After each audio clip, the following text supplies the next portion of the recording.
Alam mo, Nay, nagpapasalamat ako sa Panginoon dahil binigyan niya ako ng trabaho. Pero nalulungkot ako kasi hindi ko na makukumpleto yung simbang gabi ngayong taon. Eh ano ba ang hiling mo, anak, kung sakaling mabuo mo ang simbang gabi? Magkaroon ka ng malakas na pangangatawan tsaka mahaba pang buhay. Alam mo, anak, dapat humiling ka ng para sa sarili mo. Hindi yung puro na lang ako yung inaalala mo. Kaya ako alam ng Diyos ko ano man yung nilalaman ng puso mo. Eh pagbibigyan ka niya kahit na hindi mo mabuo ang simbang gabi. Tingnan mo ang asawa mo, dala-dala ang mga alak. Celso, sana naman kayo mag-iinuman? Diyan lang, kaila paking Omar. Alam mo, Celso, kung naghahanap buhay ka, eh di sana hindi tumatanggap ng trabahong panggabi ang asawa mo. Alam mo, Nay, siya yung pumili niyan. Hindi ko siya pinipilit. Eh paano batugang ka? Hoy! Hoy! Hoy! Hoy! Pwede ba huwag kayong magbulahaw dito sa tindahan ko, ha? Siyang Lani, akala ko ba sa probinsya ka magpapasko? At ano? Para doon tumirik yung mata ko. Kasama ng mga kamag-anak nating walang narating sa buhay. Chang, baka naman may papulutan ka dyan. Paputubongbong ka naman. Dumaan ka dito mamayang gabi, ha? Ipapatikim ko sa'yo ang puto bumbong.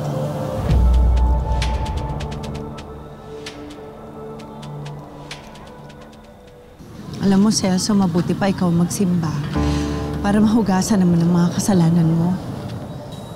Alam mo kung totoong may himala, Gracia. Matagal mo na ako nabigyan ng ano. Tara na nga.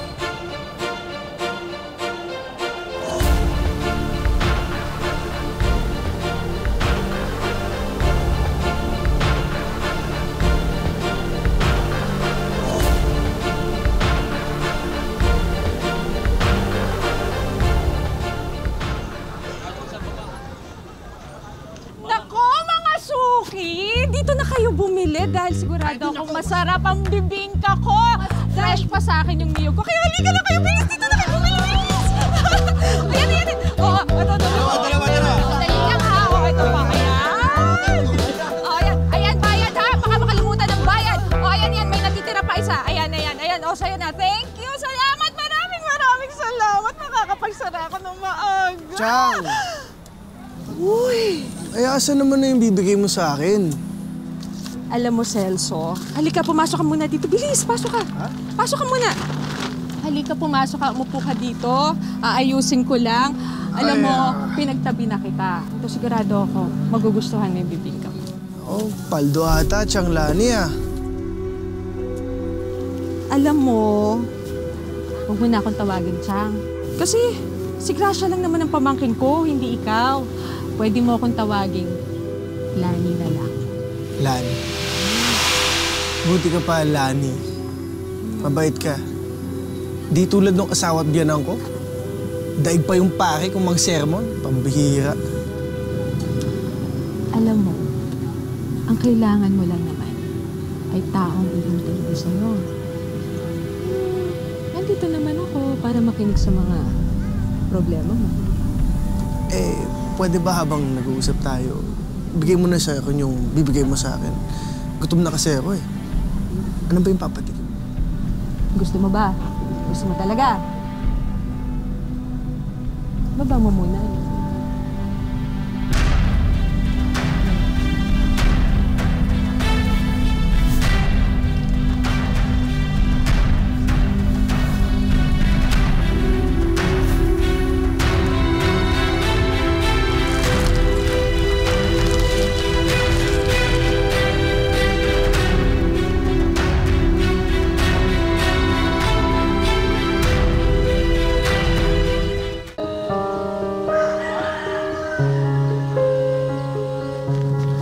Nay, magandang umaga. Ayun, mga tinapay ko na hindi nabenta galing sa store. Salamat. Pero pwede pa rin naman pong kainin. Pinabigay nung may-ari. Pang merienda natin. Salamat.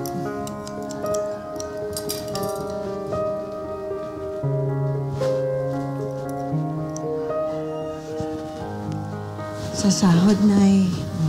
Dadamihan ko ng bili ng maintenance mo.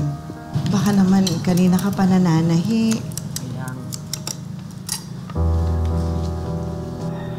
Ngayon ka lang umuwi galing sa pag-iinom, Celso. Kwan, nagsimbang gabi lang ako. Bala ko sanang kumpletuhin para makahiling dun sa inihiling kong trabaho. Nagsimba, himala.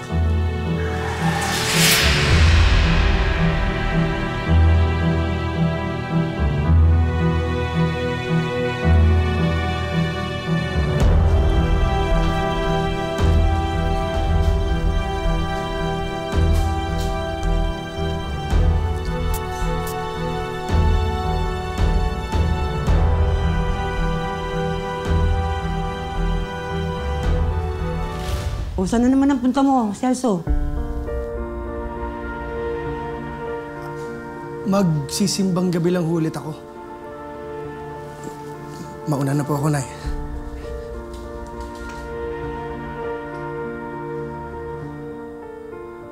Sana naman hindi mo ginagamit at palusot ang pagsisimba.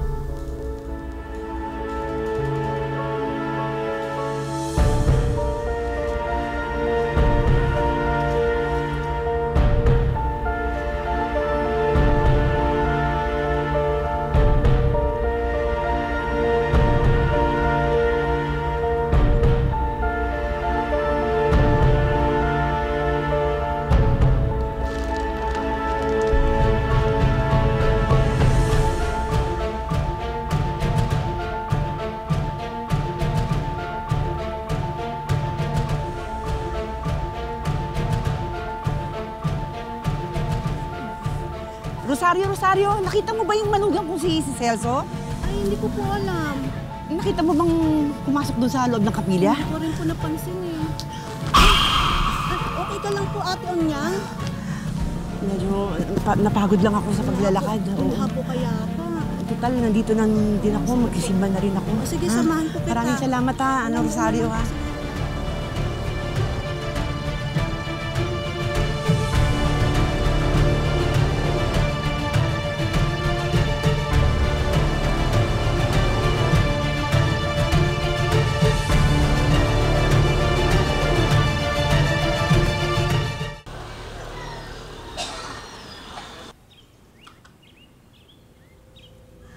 Yan ang sinasabi ko sa'yo, Nak eh. Ang asawa mo, hindi yan dumidiretso doon sa simbahan kapag lumalabas ang madaling araw. Sinundan ko kaya yan kanina. Wala naman siya doon sa simbang gabi, ano? Paano niyo ba naman ho ako makikita? Nasa pinakasulok-sulukan nga ho ko nung kapilya. Ang dami ho kayang tao doon. Hira naman ho. Ang hirap eh. Pati ba naman ho yung pagsisimba ko pinagdududahan niyo? Nay, kailangan sa may high blood, hindi nagpupuyat. Celso, pasensya ka na kay nanay ha. Hindi lang siya sanay na nagsisimba ka. Pero, tama yung ginagawa mo.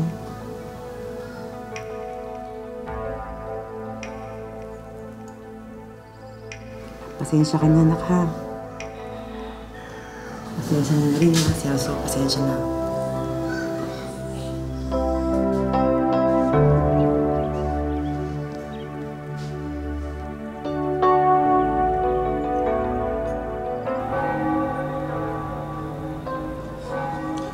Ano nang mangyayari sa atin pagkatapos ng Pasko? Wala nang simbang gabi.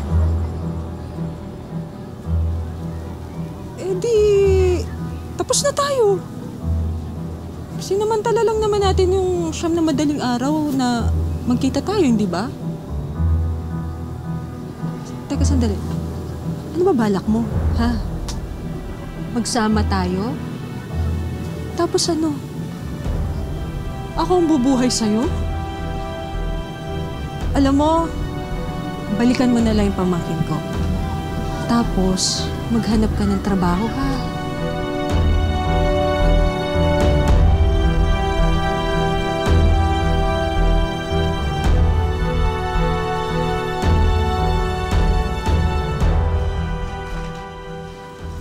natin to pwedeng ilagay. Ang dami pa na itong dito. Pwede pang in-design, no?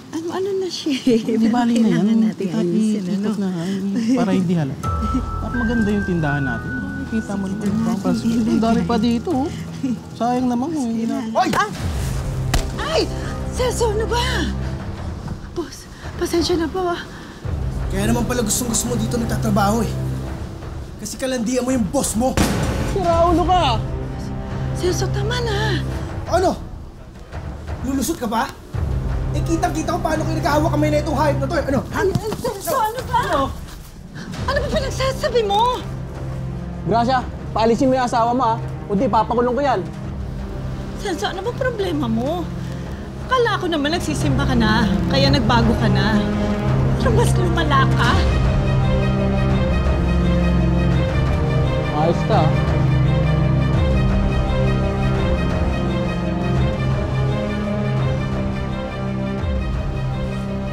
Sorry, boss. Pasensya na po. Pasensya na kayo.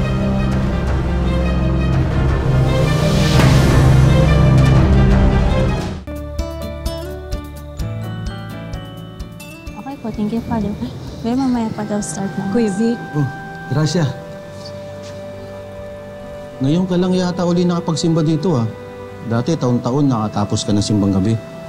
busy po kasi sa trabaho eh. May tatanong lang mo sana ako. Ano yun? Nagsisimbang gabi ho ba dito si Celso? Kukumpletuhin daw niya po kasi yung Misa de Gallo eh. Sa siyam na araw na yun, imposibleng hindi ko siya makita o mapansin dito. Patingtingin naman ako sa paligid. Pero si Celso, hindi ko talaga nakita niyang simbang gabi, ni minsan.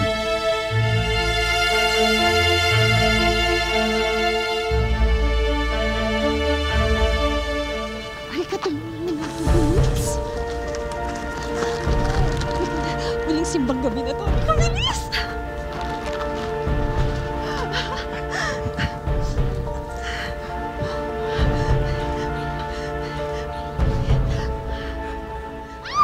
Sunog! Sunog!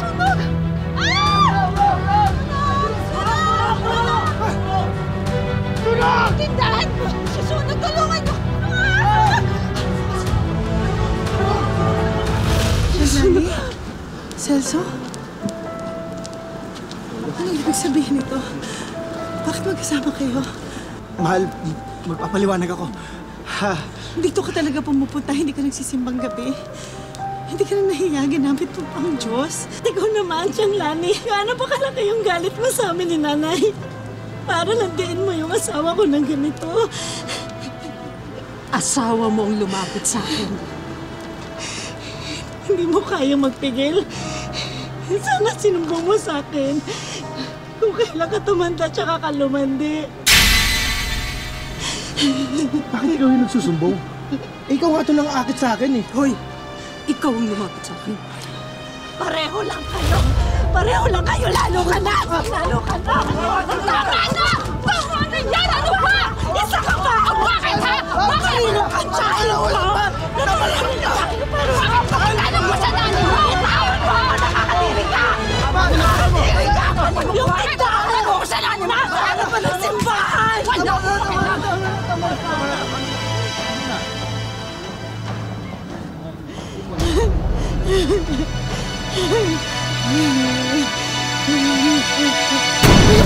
Yung mga gamit ko! Teka lang! Mahal! Mahal, papahawa mo na, patawakin mo na ako. Sige na, nagkamali ako. Alam ko, pero... Nagkakamali kung isang beses walang ginawa. Pero sinunod sa mo yan siyang na araw. Pangako. Nagbabagong buhay ako, mahal. Ha?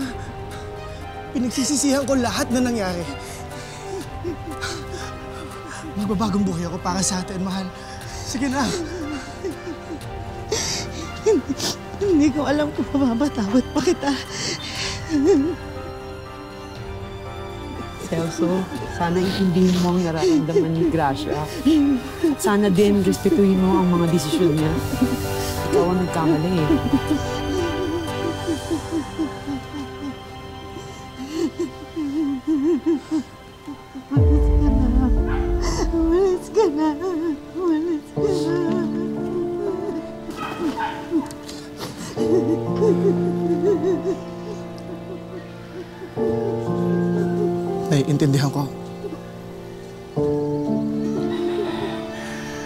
uuwi na lang muna ako sa probinsya.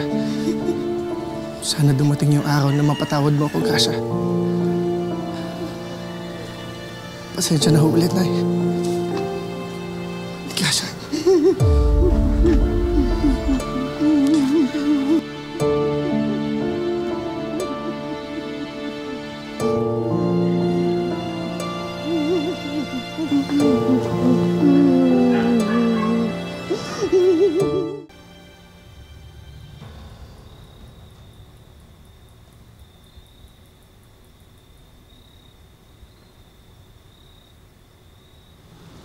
Gracia?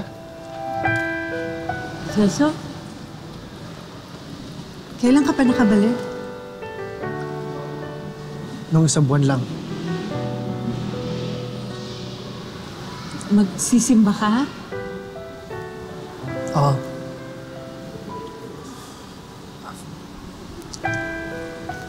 Kamusta ka?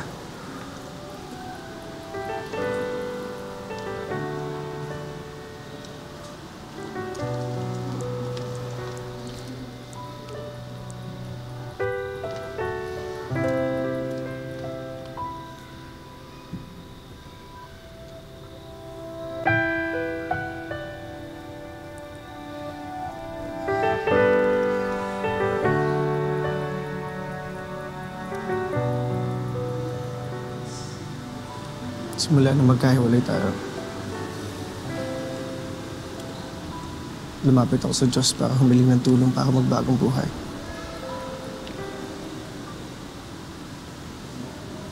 Nakita ko kung gaano kalaki yung kasalanan ko sa'yo at sa nanay mo.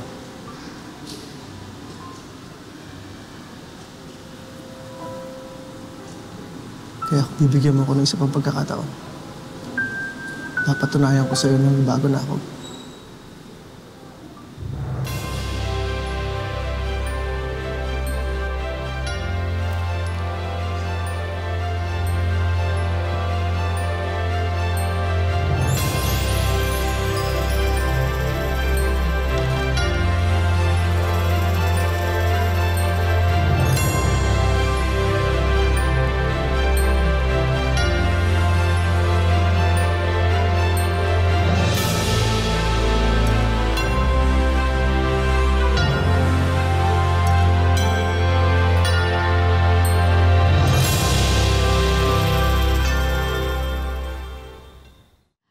Ibang tao dumadalo sa simbang gabi para i-celebrate ang Pasko. Si Celso, pagtataksil pala ang inaasikaso. Alalahanin natin lagi ang ating asawa at mga anak dahil oras na si Mister o kahit pa si Mrs. ang magpadala sa tukso, hindi lang tiwala sa isa't isa ang masisira, kundi ang kanilang mismong buhay at pamilya. Ngayong Sabado, may espesyal na karakter kaming isinama sa ating tampok na kwento. Siya po ang ating mystery wisher. Ang kwento ng kanyang buhay ay may hawig o pagkakatulad sa ating tampok na kwento. Nahulaan niyo na ba kung sino ang ating mystery wisher? Mga kapuso, oras na para kilalanin natin siya. Napanood niyo na siya kanina. Sino kaya siya? Ang ating mystery wisher ay si Magdalena. Nakita natin sa kwento kung gaano niya kamahal ang hanap buhay na 2 dekada na niyang ginagawa. Ang pagtitinda niya raw ng bibingka at puto-bungbong ng araw ang bumuhay sa kanyang pamilya. Subalit, hindi na nga raw kasing tamis ng paninda niyang puto-bungbong ang naging kapalaran ni Magdalena. Taong 1995, nagbakasakali siyang magtrabaho bilang isang domestic helper sa Middle East sa pag-asang mabigyan ng maginhawang buhay ang kanyang pamilya. Nag-abroad ako para sa mga anak ko, sa pamilya ko. Lalo siyempre sa mga anak ko. Mabigyan ko yung mga anak ko ng papag-aral ko sila. Kasi kung di ako kikilos, walang mangyayari sa amin. Kaya pinili ko mag-abroad, umalis. Hindi na rin maayos ang pagsasama nila ng kanyang asawa sa mga panahong ito. Kaya ipinagkatiwala na lamang ni Magdalena ang 3 niyang anak sa kanyang ina at mga kapatid. Matapos ang 3 taon na kontrata sa ibang bansa, ay umuwi na sa Pilipinas si Magdalena. Pagbalik ko doon, wala na ako nadatnan na yung mga naipon ko ba. Eh, yung masakit lang din kasi doon yung nakita ko yung mga anak ko. Hindi maganda yung dinatnan ko sila na parang walang nag-aasikaso. Sa halip na magalit, ay tinuon ni Magdalena ang oras sa pagtatrabaho para makabawi sa mga nawala sa kanya. Ayoko na kasing alalahanin lahat yung mga nangyari. Kapag yung nababanggit, parang nare-recall ko ulit yung mga nangyari sa amin. Kaya nga hanggat maaari ayokong pag-uusapan. Sa dinami-raming mga negosyo na kanyang pinasok, ang pagbebenta ng puto-bongbong at bibingka ang nagdala sa kanya ng swerte. At para masuklian naman ang mga sakripisyong ibinuhos ni Magdalena sa kanyang pamilya, ang ilang kapatid at maging mga apo ay tumutulong din sa pagbebenta. Abit kasi sa akin ang uncle ko eh. Kahit nakikita ko yung medyo nahihirapan din siya sa mga anak niya. Nakikita ko yung paghihirap niya. Tumutulong ako sa kanya. Siyempre, hindi ako papayag na hindi ko matikman ang paborito kong pagkain tuwing Pasko. Man nga yan, ma-experience nga yung puto-bongbong yun. Normally kasi di ba yung puto-bongbong lang, tsaka yung mantikilya. So parang gusto ko yung maraming mantikilya. Tapos yung yog. Pero ngayon, kayo may leche flan din, meron pang keso. Try natin, ma'am.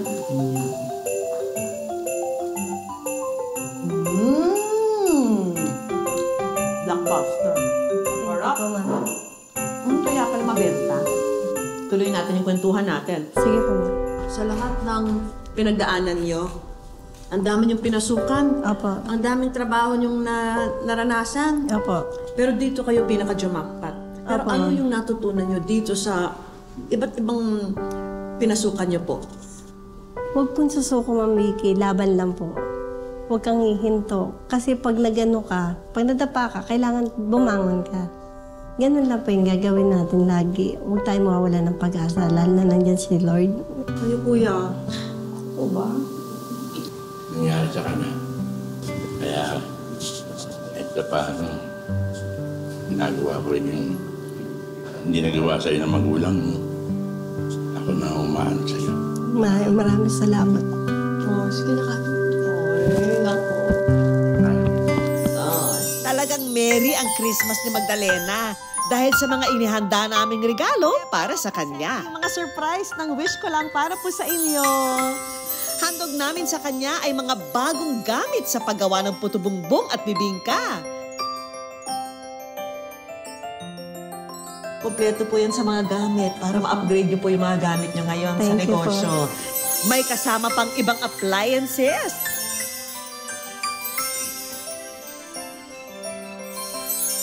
Maagang pang Noche Buena naman ang handog namin para sa kanyang pamilya. At syempre, munting aguinaldo mula sa aming programa. Po, maraming pang salamat sa inyo.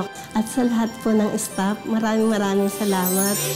Mga kapuso, lagi po nating tatandaan, hanggang hindi tayo napapagod, humiling at maniwala, hindi tayo mapapagod lumaban sa buhay. Para sa iba pang mga kwentong itinampok ng Wish Ko Lang, i-follow lang ang Facebook page ng Wish Ko Lang at GMA Public Affairs. Mag-subscribe na rin sa GMA Public Affairs YouTube channel. At para sa mga gustong mapagkalooban ng kanilang natatanging hiling, sumulat lang sa amin, kalakip ang maikling kwento ng inyong buhay. Ako po si Vicky Morales at ito po ang Wish Ko Lang.